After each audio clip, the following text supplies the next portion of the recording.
All right, it is 9:30, and I'm a firm believer that we start on time because everybody has their schedules, and the thing was promoted as 9:30. Just so everybody knows, it was interesting because yesterday about 9:15, I got an email from somebody who I think is here today, but I'm not going to mention any names, saying, Mitch, I'm trying to log on, but I can't get on. So I responded to the email and said, yeah, in 24 hours, you'll be fine. No, I said, you got the wrong date. So I'm assuming that that person is here now. And, as expected, we have, I think, made close to 80, if not 80 or low 80s people that have signed up for today's webinar. And that was just in the last few days. So it kind of surprises me that we're only approaching about 20, because usually we have a 50% attendance rate, not a, 20 of 80 is 20%, 25% attendance rate. So there may be people joining us, but there's a lot more people that signed up than are attending. My name is Mitch Frumkin, and today's presentation is on specifications, bidding, and contract administration. And the two speakers for today's presentation are myself and Melissa from Kipcon, who's the manager of engineering. So if we go to the next slide, Melissa's handling the slide. So I'm just, when you see me scratching my nose like that, it means go to the next slide so I don't have to say it. But my name is Mitch Frumkin. I'm the president of CAI. I'm president of Kipcon, which is an engineering consulting firm. And we've been in business for a number of years. Most of you guys know us. We may have done work for many of you. But I want to give you some of the background of some of the stuff I've been involved in from the CAI perspective, because there's a lot of things going on right now. And a lot of things are the result of the tragic building collapse in Florida that took place about a year ago. Now, one of the things that I'm currently involved in co-chairing is that CAI National put together a task force to update the National Reserve Study standards. And although the standards were just updated as a standard about 2 or 3 years ago, the intent right now is to connect reserves to maintenance and structural safety. And you're going to see some changes taking place with the national standards for reserves. The other thing is that I'm guessing that most of you guys are from New Jersey. Tomorrow is the CAI New Jersey trade show. And if you go, one of the things I'd suggest, one of the sessions you go to would be, I think it's from 1:30 to 2:30. There's legislative action committee presentation, and I'll be giving a presentation there with a number of other people. And in the state of New Jersey, there's a bill up for vote in the next couple of months on structural safety, but it also includes in it requirements in the state of New Jersey for all associations to do reserve studies. Right now, when a developer builds a new community, it's required that as part of the public offering statement in the budget, there is a reserve study. That was, it's always been there, but it was just really clarified a couple of years ago with the DCA making some changes in regards to what adequate means and things like that. But the bill that's in front of the state right now will require all associations after they take control to do reserve studies, not only to do them, but also to fund them and do other things in regards to structural integrity of buildings in terms of inspections and things like that. So I wouldn't miss that if you're going tomorrow. The other thing we're going to be talking about are the new Fannie Freddie requirements in terms of building safety. And when CAI, after the tragedy in Florida, CAI put together a task force, and I see it, maintenance is spelled wrong. I missed it. Did anybody notice that? So CAI put together a national task force, which developed a public policy paper on reserve studies and funding, maintenance and structural integrity, this public policy task force. And we came out with a book that if anybody would like a copy of it, it's free from the CAI national website, or we can send you a copy, but it's all about recommendations for statutory requirements in regards to these type of things, which is very much tied in directly with the bill in front of the state of New Jersey right now, because we've been working with Senator Singleton through CAI, and he's the one who's sponsoring the bill. And it's a majority of it is based on this this public policy report that CAI came out for. So it's very interesting. There's also a book that CAI has, Reserve Funds, How and Why Community Associations Invest Assets, which I'm one of the co-authors of. It's a matter of fact, it's going to be updated in the next year, I would say, to reflect all the changes that are taking place. There's also a best practices paper on reserves that I was involved in, and we'd be happy to send you all copies of this type of thing. I'm a current member of the New Jersey LAC, past president of CAI National, Foundation for Community Association Research, all this kind of stuff. And I do a fair amount of speaking on community association issues. For example, CAI has 2 advanced level classes, M370, Managing Developing Communities, and there's another one, M320, Managing High-Rise Communities, which I used to teach all over the country. Now they're done by webinars. So I'm sitting in my office and people are all over the country. So that's a little bit of my background of what's going on in my life these days. And now, I didn't scratch my nose, Melissa. Oh, sorry. Yeah, that's right. That's right. And now also joining me in the presentation today, all right, there we go, is Melissa Rubel from my office, who's a licensed engineer as well as a reserve specialist. And she has many, many years in design experience. And she manages the engineering portion of Kipcon, primarily related to site and structural deficiencies. She's involved in transition studies, reserve studies, and due diligence reports, and all kinds of things. So if you ever have a question about any project we're working on related to design, ask for Melissa, don't ask for me, because I'm going to ask Melissa anyway. So, but Melissa's going to be giving part of the presentation today. So what are we going to be talking about? We're going to talk about for specifications for construction projects, who are the involved parties, what the construction process is, what are the contracts, what are construction documents, the bidding phase, contract administration, cost reduction techniques, and in all cases, how to minimize risk. I see that Chris mentioned that in Maryland, they just, as of February 1st, there's a law in Maryland in regards to reserves. And you're seeing this happening all over the country. Just go off track for a second. Based on what happened in Florida, it's not just New Jersey. We're having bills like this. Many, many states are going to be requiring reserve studies, and not just doing reserve studies, but also funding them. And one of the misperceptions in a lot of places is that reserve studies will solve structural problems. There's a disconnect between that, because reserve studies generally do not include the structure. But in Maryland, they just introduced this. I think it became effective February 1st, requirement for reserve studies. In Florida, they have all kinds of requirements now in regards to what they call a structural reserve study, which is a whole other topic. And I don't think it really works that well, but that's something that Florida does. So there's changes taking place all over the country.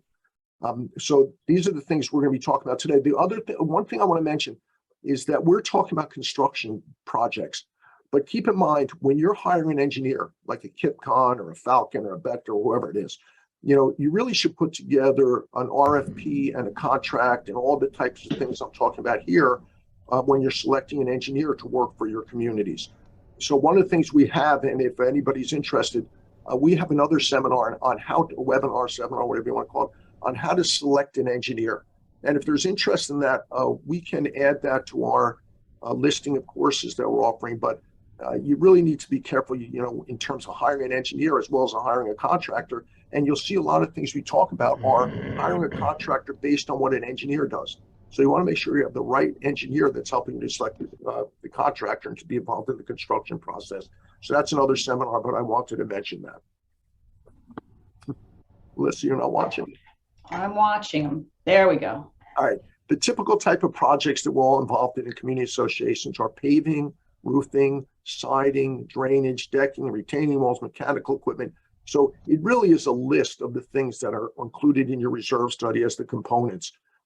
They get more detailed in terms of what we're going to talk about today, based on obviously the size of the contract, the extent of the work, and the difficulty of the work. So the primary ones that engineers and contractors get involved in for what we're going to be talking about today are the big ones, like paving, roofing, siding, drainage, the stuff I'm talking about here.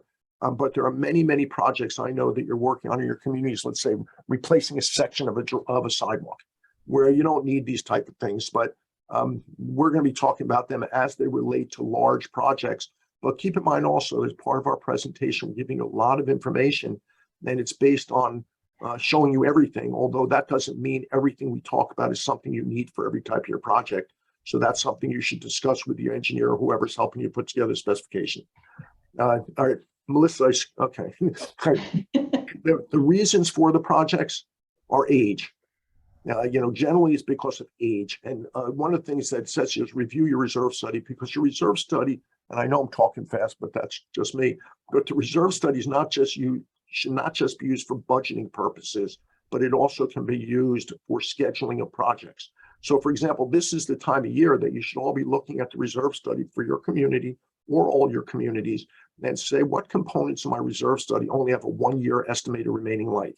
The reason it has that is because somebody came out and looked at it as part of the reserve study and made recommendations that it needs to be replaced. And you've been budgeting, hopefully, for that replacement so that you have the money to do it. Chris, keep the questions coming, but I'll get to them at the end of this. So thanks. But so look at your reserve study, use it as a planning tool as well as just a budgetary tool. But a lot of things are age related. And keep in mind, just because your reserve study has a useful life of like 20 years or something, doesn't mean you have to replace it 20 years. If it's not working, if it's in bad condition, hopefully you can get more of a life out of it than what the reserve study says. But the reserve study should be based on the condition from the last time the study was done. The other reason is to upgrade. Let's say you want to add another tennis court. We're involved in a couple that Melissa is involved in with maybe somebody wants to add a basketball court. Or what's the big one these days? Converting a tennis court into a pickleball court, things like that. So upgrades to what you have, the addition of new amenities, like I said, a new tennis court, natural disasters. If there's which ties into the next one, flooding. If there's a natural disaster where you have flooding, where you need something gets destroyed and you need to replace it, then you get involved in this type of thing. Ice damming, the winter's coming, and I'd be happy to give you a whole seminar on what ice damming is, but ice damming is essentially when ice builds up on the roof and leaks into the unit. Ice damming is not because the roof was built wrong, it's because Mother Nature has weather conditions that creates ice damming. And reasons for projects is, maybe you want to do some work to your roof to prevent damage from ice damming, but I will say that the time to put in the preventive measures against water infiltration due to ice damming is when you replace your roof. It's a very inexpensive upgrade to a roofing project to add in membranes and flashings and different things like that to prevent about ice damming. But if you take anything out of this ice damming comment, ice damming is caused by Mother Nature. It's not caused by the roof being put in wrong. Another one is maybe there's a fire. We've been involved in fires where we're doing the plans for rebuilding in a unit, things like that. There's so many reasons for projects, and this is just a minor list. But the other thing is, keep in mind, take a look at all your reserve studies. Okay. The sources of funds. Clearly, it's reserves, and we can give a whole seminar on reserves, and I could talk about that forever. So, but we're making the assumption here that everybody pretty much knows what a reserve study is. Special assessments, borrowing, or insurance money. I will tell you that when you look at reserves, the question comes up, what is an adequate reserve study? And I'll just make the point that the definition of adequate reserve study means that you don't have to borrow or have a special assessment to replace something. It's pretty much as simple as that. So we're all familiar, I'm assuming, with terms like full funding, threshold funding, baseline funding, all that kind of stuff. But the only one that relates to adequacy is, as far as the definition nationally, is making sure that you have enough money without having to borrow or special assess. So with that, I think I am turning it over to Melissa. Melissa, it's all yours. Okay, great. Good morning, everyone. So getting more into our specifications portion of the presentation, let's talk about a little bit about the involved party. So you decide that you're going to do a project, an upgrade or replacement. For whatever reason, you're going to need specifications, a set of plans, a set of documents on which to bid out to contractors and eventually do the project. So who's involved? The community association. They are the owner of the project. You're the owner of the common elements that are going to be within the scope of work. The community association manager is a key player because the manager is the representative for the association. Sometimes there is direct communication with the board, who also represents the association, and that's fine. And oftentimes it's just the manager that may be the face of the association. So there's any combination of those, but the community association is the owner of the project. And they're represented in the documents as the owner, capital O. Oftentimes the community association's attorney may be involved, and it may be just as simple as having the community association's attorney review any bid documents that go out for the request for proposal to the contractor. I'm sorry, when the contractors contract with the association, not the RFP. Once they choose a contractor, the contractor will provide a contract for the association to sign. The attorney is often involved in reviewing that contract. Also, the attorney can be involved with the engineer's contract, and as we'll see, the engineer has a separate contract with the association to prepare the specifications, and the attorney may be involved in reviewing that as well. Sometimes they are, sometimes they aren't. It depends on what the association has chosen to do. The engineer obviously is involved as the preparer of the specifications and the bid packages. We can also be involved in the bidding process, sending out that request for proposal to the contractors. And we can also be involved once the contractor is selected and the project is underway, being involved in the administration of that contract. And we'll see what's involved in that. And obviously the contractor who performs the work.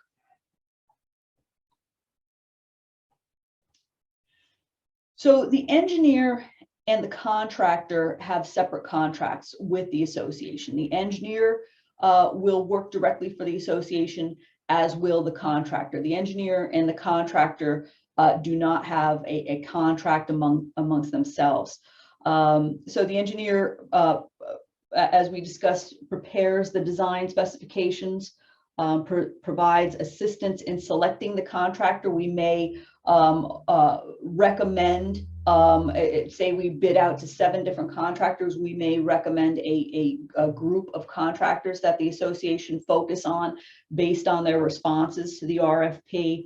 Or there may be a contractor that we recognize fits the project needs the best, and we may recommend that particular contractor. It may not be the low bidder, but they may be the best suited for the association's requirements for that project. And we also would provide oversight during construction.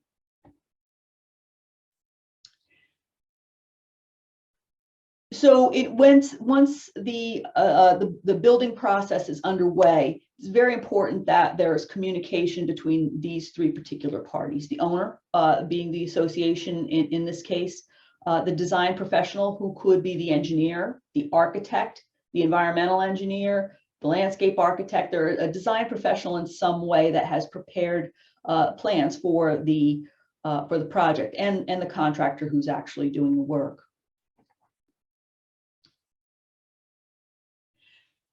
So the owner, again, is the community association. They are represented by the board of trustees, or in some cases, the community manager is the representative face, but she communicates, or he communicates, with the board of trustees during this process. And again, the design professional is the professional who designs the specifications and the bid package, the project manual, and will guide that bid process along. And the contractor is obviously the one who does the work, but they also play a role in defining how that their contract with the association is shaped.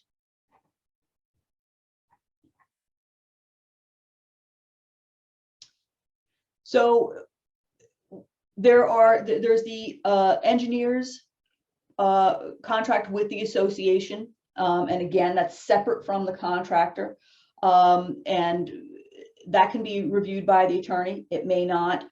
Same with the contractor. So what is the purpose of the contract? So the contract defines what the responsibilities of each party is. So in terms of the engineer's contract, it would define the scope of work for the engineer, which might include, just for example, because every project is different, but typically would include coming out to the site, reviewing the conditions at the site, maybe perhaps doing some testing at the site. Just by way of example, for drainage work, we may request that there is a topographic survey that's to be completed for just for example, a pavement project. We may suggest that core sample testing be done of that asphalt pavement, and that helps us gather information to do the project. Then we actually prepare the specifications. The contract with our contractor, the engineer's contract with the association also defines the deliverables. What are we going to give you in the end of that portion of the project? Typically, that includes a set of design drawings and a project manual. If you're also contracting with the engineer to do bidding, there is a set of services that are involved in that bidding process. It may or may not include meetings with the contractors to further define the scope and allow the association an opportunity to meet the contractors and ask questions. It could also include contract administration for when the project is in motion, and with the engineers offering some form of oversight for that project. So, and then the contractor has their own contract with the association with their own defined deliverables and responsibilities. And we'll get into that in a little bit. But it's important to have a contract in place because, as it says here, it's forgotten when it's going smoothly. It's not so much that it's forgotten, it's just that things are going according to plan. That doesn't always happen. And the contract, when things aren't going to according to plan, that contract defines what should happen in that case. So the engineer's scope of services again may or does include contract documents. It may include a cost estimate. It depends on what when the project is going to be done and what what the specific circumstances are. Typically, if we're doing specifications, we're not going to do a cost estimate to go along with it because you're going to put that project out to bid and you're going to have actual prices from contractors. There may be circumstances in which it's not going out to bid immediately and the association would like some idea of what it's going to cost, in which case we might do a cost estimate. But if you're going out to bid with the project, it just makes sense to get the actual pricing from the contractors.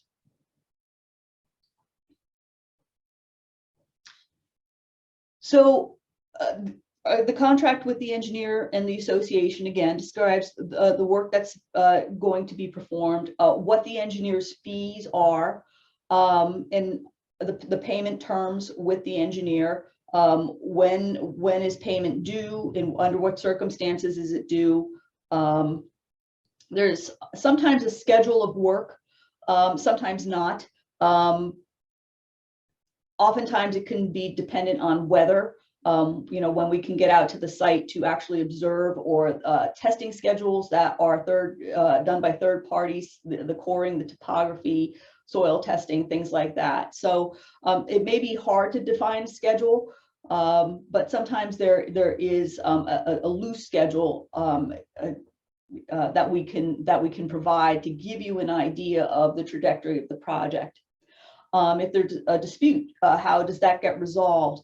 And if there is work outside the contract that needs to be done, such as say meetings or meetings with the contractor or meetings in the field, additional outside the contract, how will they be administered and how will they be invoiced?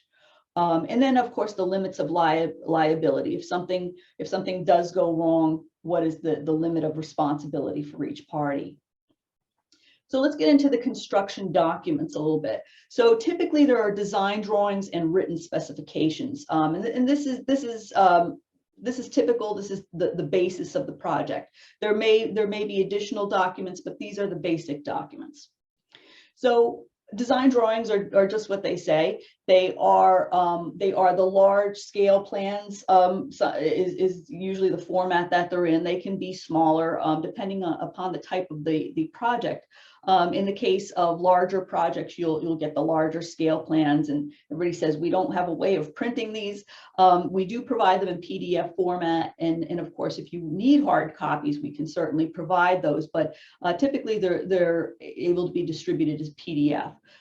even though they're large format. So they can be architectural plans. If it's a building related project, they can be a site format plan if they have to do with site work such as pavement or retaining walls or something to that nature.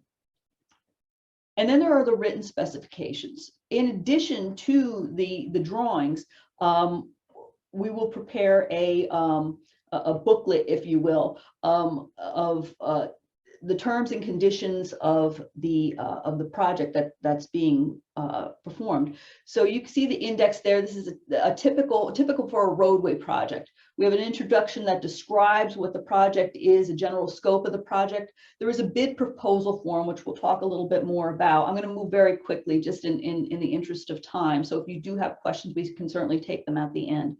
So the bid proposal form gives some structure to the contractor bid so that there's not bids all over the place and you don't understand what the scope of work is. It really defines the scope of work. There are general conditions and special conditions, which define the contractor's obligations, the warranty period for the work, what will happen when they're on site, how do they, accommodate for their employees while they're on site and the needs the employees have, or cleanup, what do they do at the end of the day, what should it look like, safety conditions, things like that. As you can see at the end, we have a section in which we reference the drawings that were in this, the drawings. That also become part of that project manual and ultimately become part of the request for proposal. And then in the last section, this is a pavement project. So we have core sample results. There may be results of other types of testing, soil borings, pit testing, things to that nature, that we include the sample results in that so that the contractor can reference those if he needs it. It might be valuable information for your contractor. So we have a bid proposal form that's in there. I'm going to skip. I'm just to go back, but this would be the bid form, just a typical example of what would be included in the bid form for a pavement project. And so there's a base contract and there are items outside the base contract. So as you can see, this would be for the base contract. These are for the items in the project that we know have to be done. We absolutely know that these items are going to be part of the project. So it becomes part of the base contract. And as you can see here, we ask for a unit cost for each item, and then we come up with a base contract total. Now there may be options to that base contract. In this case, this particular association said, well, we want to know what it's going to cost for the contractor to come through once the project is done and repoint all the curbings. In this case, they had granite block curbing, and there's a little piece of grout in between each curb. And some of it was starting to age, and they weren't sure if they wanted to make that part of the project. So we asked for that as an optional item that could become part of that base contract in the end, but might not. And then there are items that may be outside of that base contract. They may need to be done. And that's where unit pricing comes in. So in the event that there's something that's happening outside of that base contract, such as in the case of a pavement project, once they mill that top off, there may be base repairs that are unforeseen conditions that may need to be remediated before they can put that top course back on. We can't always know that until that top course is taken off. So in that unknown realm, we have unit pricing, so that when those typical incidences that come up during a project come up and they need to be done, the association knows beforehand, what will that cost me per unit to do that? And so it gives us it's not just guessing while the project is in motion, but you have a framework for those extra services. So then another portion of the of that project manual is the general conditions. So those conditions may also define what happens when the contractor invoices for the project. Is there a retainage, meaning that you may pay up to 90% of that project. Once the work is completed, you may have paid 90%, but then there's a final walkthrough that's done to identify any issues that need to be addressed before full payment from the association is released to the contractor. So the general conditions may define something like that, may define a project schedule for the contractor. The contractor may need to promise that the project will be completed in a certain number of days or weeks. One of the items that is asked for when we in an RFP is for the contractor to provide a schedule of the work. Sometimes that schedule is weather dependent.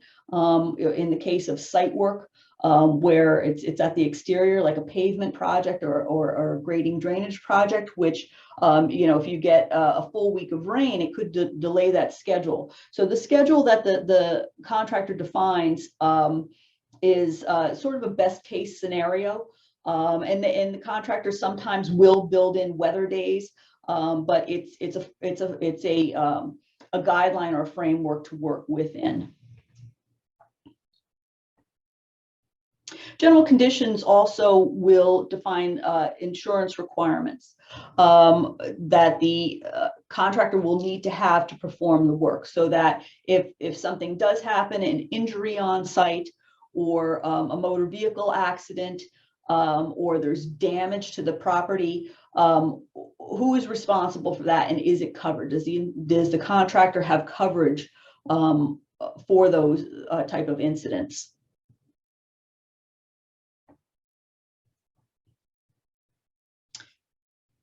And again, an indemnification for if there's damage or injury, that would also be included in the general conditions.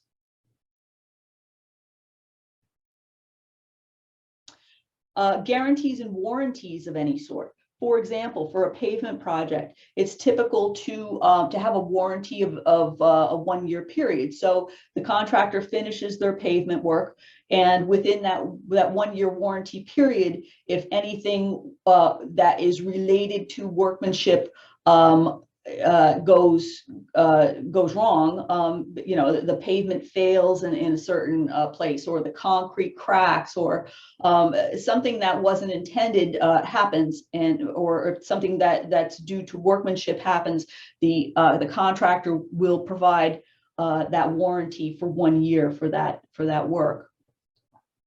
One thing I want to say, I've had communities ask if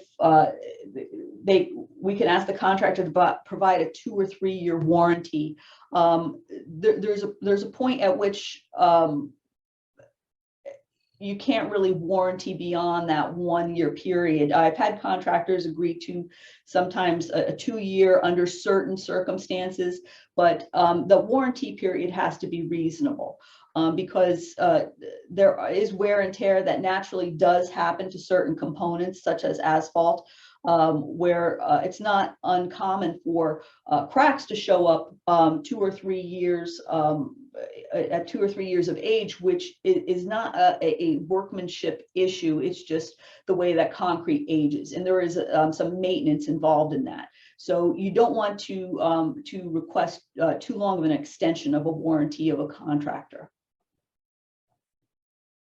It also defines the communication, who should be apprised of the schedule, of anything that might come up on the project that's an unforeseen circumstance. Who should be notified of that? Typically, when I am involved in work with a community, I suggest at the beginning of the project that no matter what communication goes out, that the owner's representative, the engineer, and the contractor all be included on the communication. So there's no playing telephone or loss of information along the way.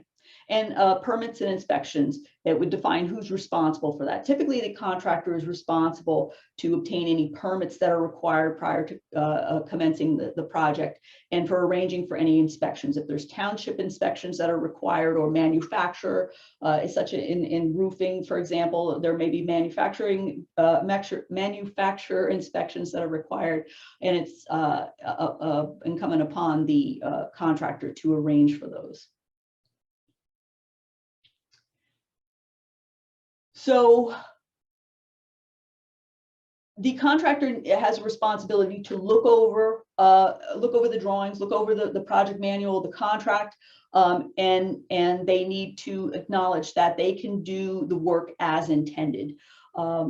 So the engineer isn't responsible for the means or the methods. The contractor is responsible for the means or the methods to do that project. So in entering into that contractor acknowledging that they can do that project, they have the means and the methods to do that project as intended. So once the contractors have responded to the RFP, you enter a negotiation stage. Now that can happen over the, say for example, you put out to bid to 7 contractors. 7 contractors respond. You can, an association can conference with those 7 contractors, either separately or all together, in a site walkthrough, in an effort to further define what the contractor can provide and if they're suitable for the project. Or oftentimes the association will choose a specific contractor, group of contractors that they want to focus on, and they can refine the terms of the contract with those contractors.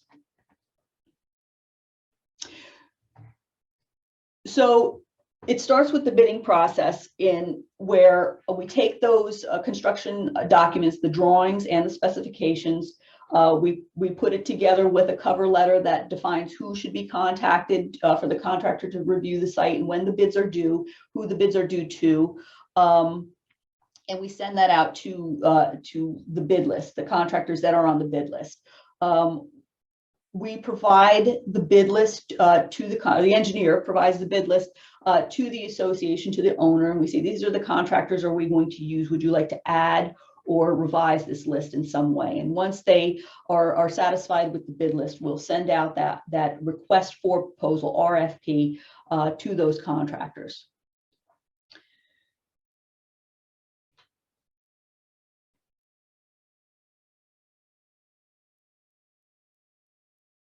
Okay, so contractor selection can be based on a number of things. As I mentioned before, it may not necessarily be the low bid contractor. It may be a relationship that the association has with that contractor, where they've had successful projects with them in the past. It could be based on the general reputation of the contractor. The contractors are required to provide references, and they may have a reputation that that is very good for a certain type of project that the association would like to bring to their project. There are other, sources of contractor reputation as well. They trade journals, word of mouth, things to that nature. So typically the contractor will come out to the site when it's once they've received the RFP. They'll arrange with the association representative to come out to the site to review the conditions of the site. So that may be done on an individual basis, or less typically, it may be a case where there's a certain day when there's going to be a walkthrough, and the bidders may be invited to come to that walkthrough on the site to review the conditions.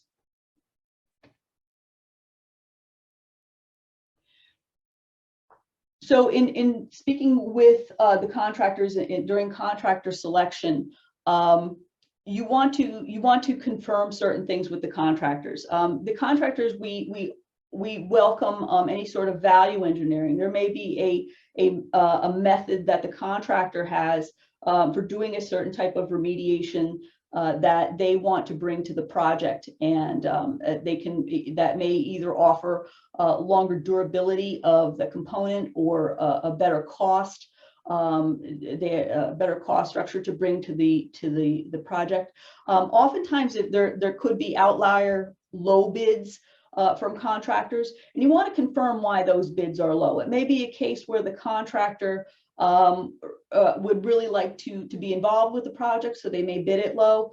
But you need to be careful, because you need to be sure that the contractor is considering everything that's in that RFP, and they have a clear understanding of what the scope of work is. So typically during the bidding process, if we have 7 bids and we see there are outlier low bids that are very attractive, we may go back and ask questions of that contractor as to certain components to that bid, to just be sure that they have a full understanding of what is being required, and just to confirm those low bids.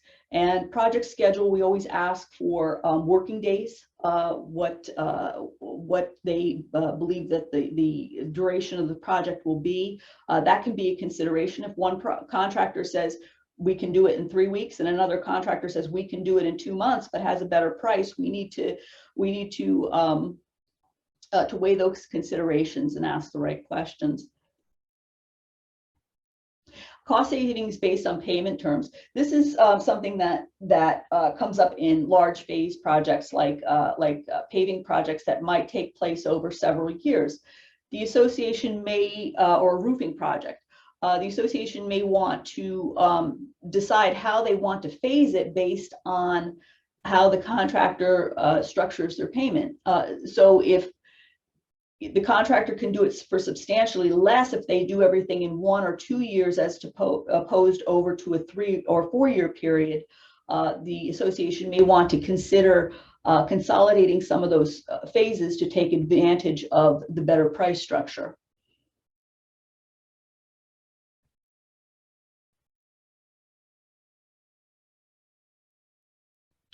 Okay, and again, this is just it's very important that if there's something attractive in some of the bids that you've received, that you vet that out and you be sure that the contractor is clear. Also, it's good because it's good to put together specifications with a bid form, because in doing an RFP out to contractors that is identical in all cases, you will get apples to apples bids. We get a lot of requests for, if we're not involved in the bidding and specification process, we'll often get calls from associations that have gone out to various contractors without any sort of structure to their RFP, and they receive all these different bids from contractors, and they say, help us sort this out so we know who to select. But it's very difficult to do that, if not impossible in some cases, because when you don't have a structured RFP, the contractors can come in with their own ideas and scopes of work, and the prices can be wildly different, and it's very difficult to do an apples to apples comparison, as they say, to understand who is the best contractor to hire, who's most suitable for the project. Okay, and I'm going to turn this back over to Mitch at this point. One more thing I want to say: once you do select a contractor, you're still not out of that negotiation process, because that selected contractor will then provide to you a contract that then goes to your attorney, and the attorney will review that contract. So there may be a little bit of back and forth after you actually select a contractor and they provide a contract to you.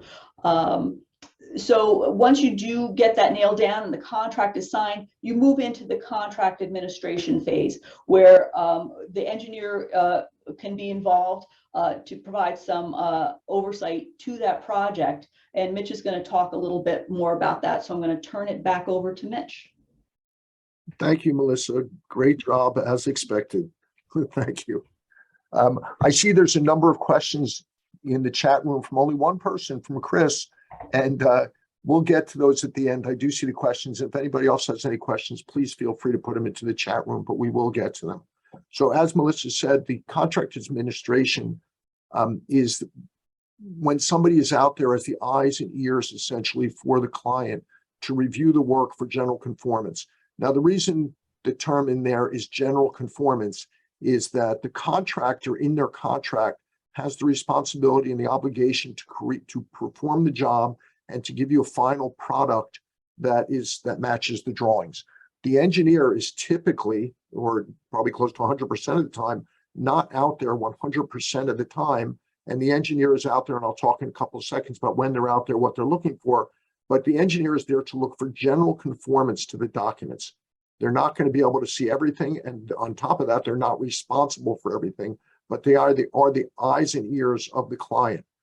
One of the questions that comes up, which I'm just going to jump right to it because I don't think it's part of the presentation, but when you hire an engineer, there's a couple of parts to what they do. There's the preparation of the specifications like Melissa talked about, which is generally a firm price cost. There's the bidding part of the project, which is generally a firm price cost. But then there's the contract administration where the engineer is out there a certain amount of time.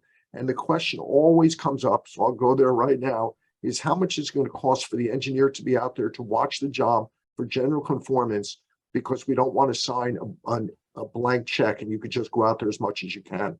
It comes up all the time.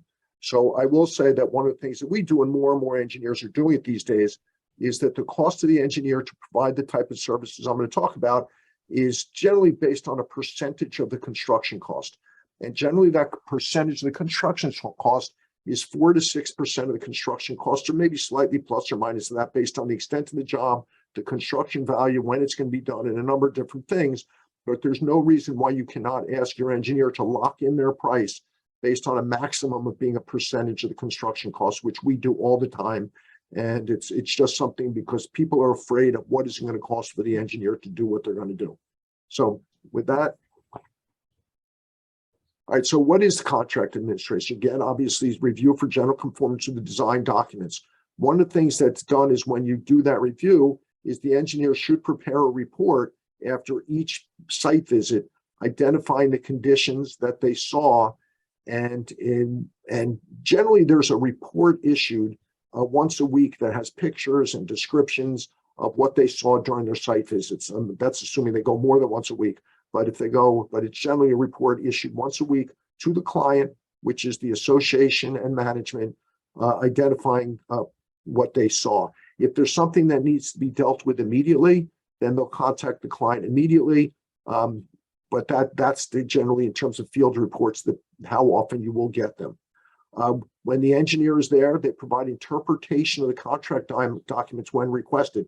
Now, keep in mind that Melissa said a few minutes ago that when a contractor signs off on their bid, they sign off in that bid package saying they've reviewed the contract documents, they've gone to the site and they've looked at what's going on, and they're in agreement with everything that's said. But I know you're going to find this hard to believe, but there are many times that they still need interpretation of the contract documents once construction is started. It's not uncommon, but also keep that in mind that they should have reviewed everything and asked their questions before they bid on the job, not when construction is going on. Evaluate and recommend additional work. That's obviously critical for renovations, but also Melissa talked about, my other screen went dead for some reason. Melissa talked about additional work, which relates directly to additional cost. So that's why in the contract document, there are the unit cost items. So for example, when you're doing pavement, you mill the pavement, which means you peel off the top course, and then you look at what's underneath, and there may be additional work. And generally there is, because you can't see what's going on underneath that top course. So you evaluate, recommend additional work, approve work that's being done on behalf of the owner. And it also happens with roofing projects, because keep in mind, in a roofing project, you're peeling off the shingles on the roof and a shingle job, or a flat roof, it's the same thing. And then you see what's underneath, and that's where the unit prices come into play based on the engineering evaluating and recommending to go ahead with it, not to go ahead with it, where there might be questions about how to go ahead with it. So Melissa had talked about unit prices. There's no question that in some situations, something will come up that you did not anticipate, that you did not have a unit price in the contract to do.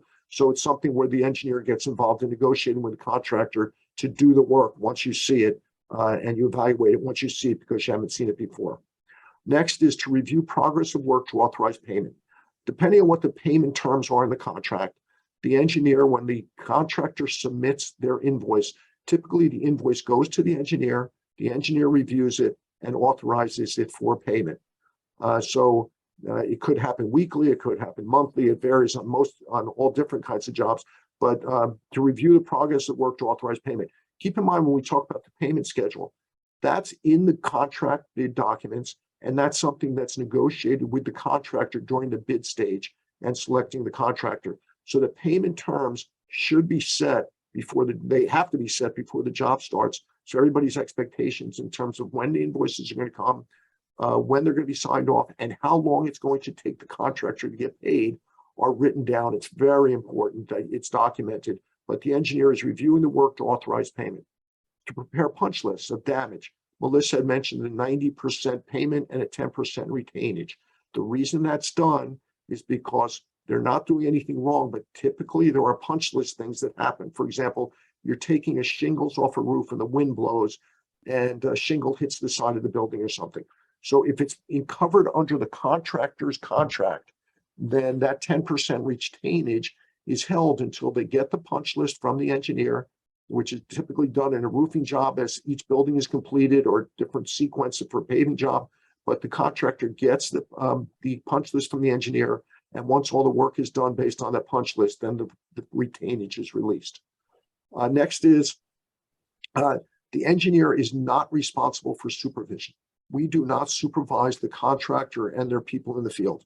We're observing the work for general conformance, and if we see a problem, we will talk to their supervisor, but we are not there to tell their people what to do and how to do it. We're just there reviewing the work for general conformance. Okay, my screen came back, so now I can see the chat box again. We're not responsible for supervision, not responsible for means and methods. Now, the question comes up all the time, what do we mean by means and methods?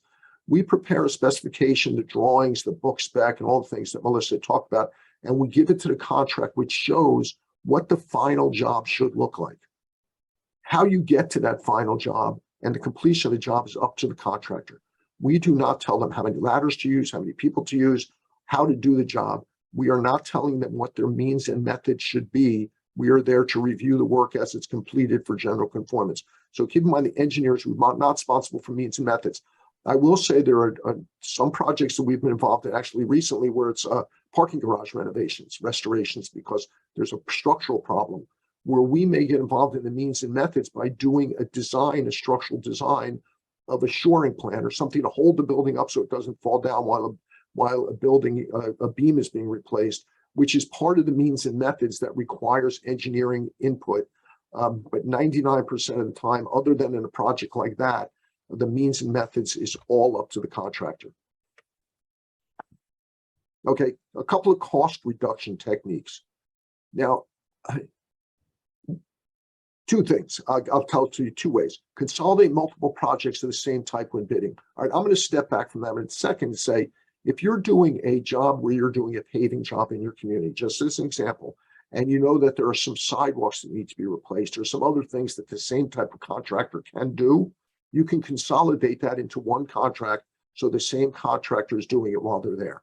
The other thing is, which I see very rarely in this industry, which surprises me, if you have a management company that has 5 paving jobs they're going to be doing next year or 5 roofing jobs, why not consolidate multiple projects of the same type when bidding?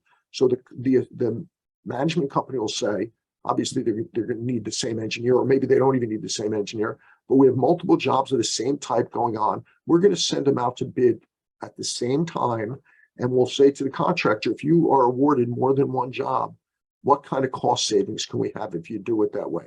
I'll also say once in a while we see this from an engineering perspective, not in terms of this is the budget time of year. Communities, management companies have a lot of reserve studies that need to be done for budget. So every once in a while, the management company will say, we have 10 reserve studies for 10 communities. How much is it for one? How much is it for all 10? So there are ways to consolidate multiple projects of the same type when bidding and bidding them together. Again, I'm surprised that, there's one management company I know that has actually a purchasing department. where whenever they go out to bid for any type of services, they flow through the purchasing department. So the purchasing department of that management company can consolidate multiple jobs exactly like this to save money. So it's something that I don't see a lot of, but it's a great opportunity to save money. Review available incentives and rebates. There is a website that I should have it on here. It's called DSIRE. I'll put it in the chat box. DSIREUSA.org. Now, if you take a look at this website, you pull it up on the screen, it's going to show you a map of the United States. You click on your state, and then it lists every single available incentive, primarily energy related, energy efficiency related rebates and incentives. And that shows you what's in your state and what's available. So for certain types of jobs, you should review available incentives, or we could take a look for available incentives also, or rebates. Review break-even periods when including maintenance and energy costs. Cost reduction, you're replacing I'll use a retaining wall, a wood retaining wall. A lot of people have wood retaining walls. So in the reserve study includes the cost of 15-year life or 20-year life for the retaining wall, and then 100% replacement. But look at replacing the retaining wall with a block retaining wall that has an extended useful life that may even come off of your reserve study. It may cost slightly more now, but now you're starting to look at what are called life cycle costs, and in terms of reducing long-term costs for your association. But review break-even periods for maintenance and energy costs. So that's what it is, and that's something you should look at. I'll also mention, while I'm on that topic, that the reserve study as a starting point also tells you how much money you have to do the job. So a lot of times somebody will say, we have 50 buildings, we want to replace the roofs. This is our reserve study. Take a look at it. How many years do we have to phase it over? Do we have to do it in 1 year? Do we have to phase it over 3 years from a cash flow perspective? And looking at the reserve study, the other thing is on the other end of the project, when it's completed, the reserve study should be updated to reflect that that roof or that road or whatever it is now is brand new, and you can amortize its cost over the full useful life rather than what you were doing before. So I've mentioned a few times the importance of using the reserve study as a tool for budgeting, for planning, for all kinds of things. So a couple of cost reduction techniques. All right, minimizing risk. There's risks on all of risk is a 4-letter word in our industry and a lot of industries, but in order to minimize your risk, because I have found that litigation sometimes occurs because of construction projects and all kinds of things, but you have to understand the roles of each party. For example, I talk about means and methods, general conformance, the contractor being responsible, all kinds of things. The indemnification is very important, so that in indemnification, if the contractor does something wrong, there's a tendency to sue everybody that's involved, the management company, engineer, everybody, even if they're not responsible. So that indemnification clause reduces your risk, because it will say if a certain party is sued, that they have to protect the other parties if they didn't do anything wrong. And I'm not an attorney, clearly, but it's something to understand the indemnification clause. Remember, the contractor, I mentioned this before, is responsible for executing the construction documents.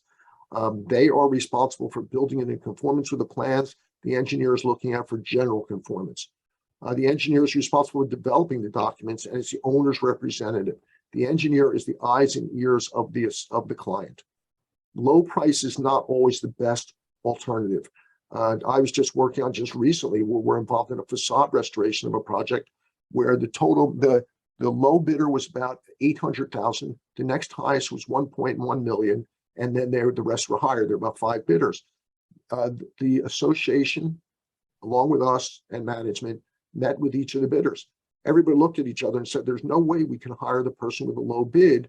We're going to go to the person who was second highest and negotiate with them, because they clearly showed that they could do the job. The lowest bidder scares us. So low bid is always not the best alternative. And in a lot of cases, it's not. So be very careful. The other thing, as Melissa talked about, you have lump sum prices. Let's go back to the paving job. The lump sum is for, let's say, milling the pavement and putting new pavement down, because you can clearly look at what is the quantity of that. So when you're evaluating bids, you shouldn't just evaluate it based on the firm price part of the contract. You need to evaluate it on the unit costs also, because the firm price tell you one thing, but you may be lower, but based on the unit costs, the ultimate cost of the project may be higher. So you really need to look at what the bid project, how is the project being priced? And just because the low price on the firm price is lump sum is lowest doesn't mean it's the best alternative from that perspective, also because the unit prices can kill you. And we've seen that on paving jobs.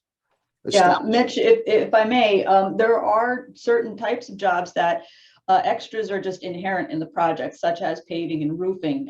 There's going to be extras. And we can usually define a range that are just based on past experience as to what that range of extras will be. But yes, it is very important to look at those unit costs and ask for them up front, because they are a good indicator of what you may get charged. So we use those unit prices actually to project into that extra territory, just to try to estimate a bit to see how that impacts the overall bid.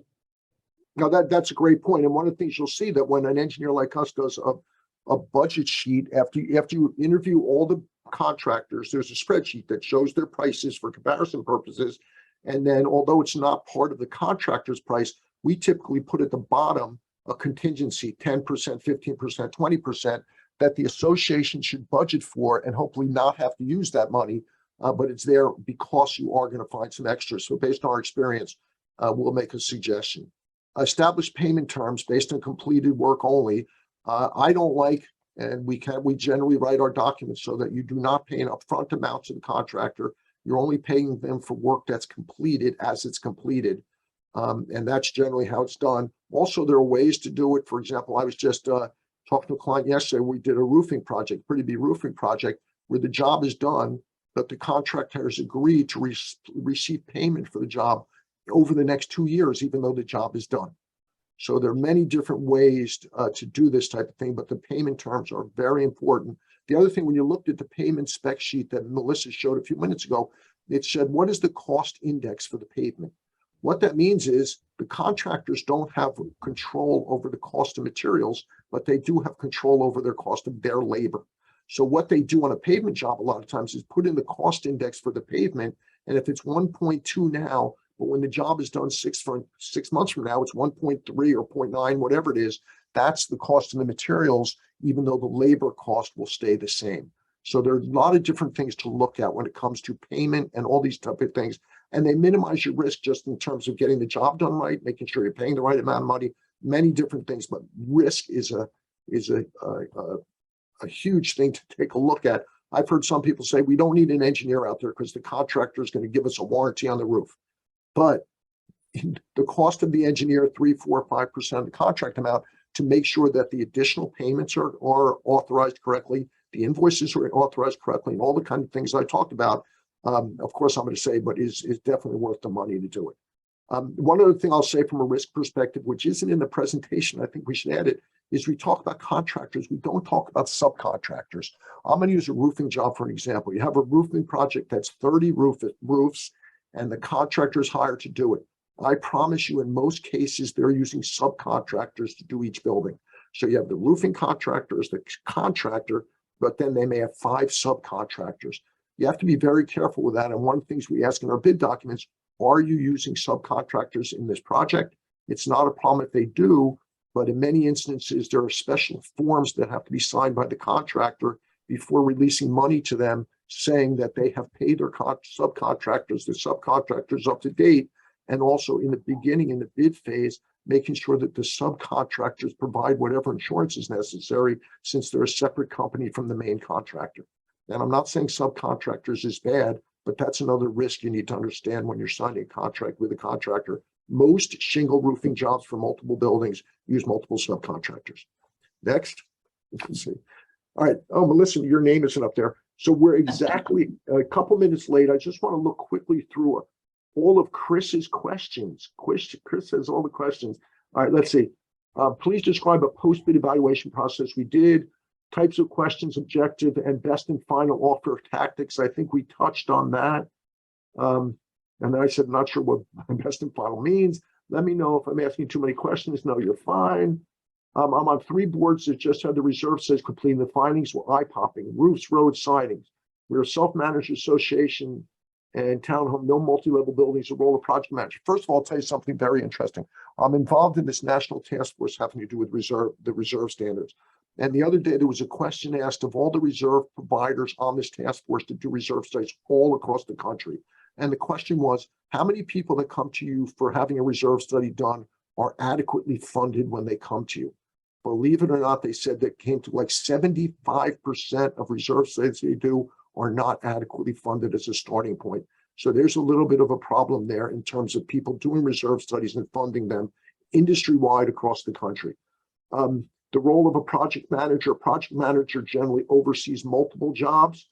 Let's see, when a roof shingle is no longer made available and 10 to 20 roof needs replacements, how do you handle it? It happens, there used to be the type of shingles that used to be used on main roofs were called a strip shingle with 3 tabs. No have to go into detail about what they are. They're not even made anymore pretty much. Now most people use architectural grade shingles that have a bigger warranty. They look different, they look better. But it's not uncommon, especially with roofing jobs. I mean, older buildings, you're not using the same shingle that was already put on there. You're using a new upgraded shingle with better warranties and they look better. So you may be mixing and matching in your community for a while as you replace all the roofs, but then you start from one end, you walk to the other, and there are ways to deal with that. So, but it's not uncommon that things aren't available anymore. Oh, I got to read this. Mitch, it's always great Zoom. Look forward to the next one. Okay, thanks. All right, so any other questions from anybody, because we're a few minutes over, and I see that we actually came up to 50% of the people that signed up, which wasn't bad. We started at 20, so I'm very impressed. But if not, everybody have a great day. Thank you for joining. We're going to send you all a copy of the PDF, and also there's a video that we're recording this right now.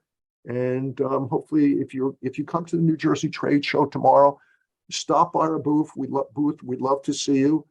And thanks for attending. I look forward to seeing you again. If anybody ever has any suggestions in terms of webinars, we have an ongoing schedule. Just let us know, and we're happy to schedule for topics you're looking for. I have found using engineers, especially large project has control the cost of projects. In many cases, the cost and saving have offset the end. Absolutely good point. That sometimes the cost of the engineer offsets their cost of the engineer is offset by what they do at the site. So great. We'll give you a commission for that one. So thank you everybody very much for attending. And if anybody ever has any questions, please feel free to email us. So thanks and have a great day. And hopefully we'll see you tomorrow at the trade show. Thank you. Thanks. I hope I didn't talk too fast.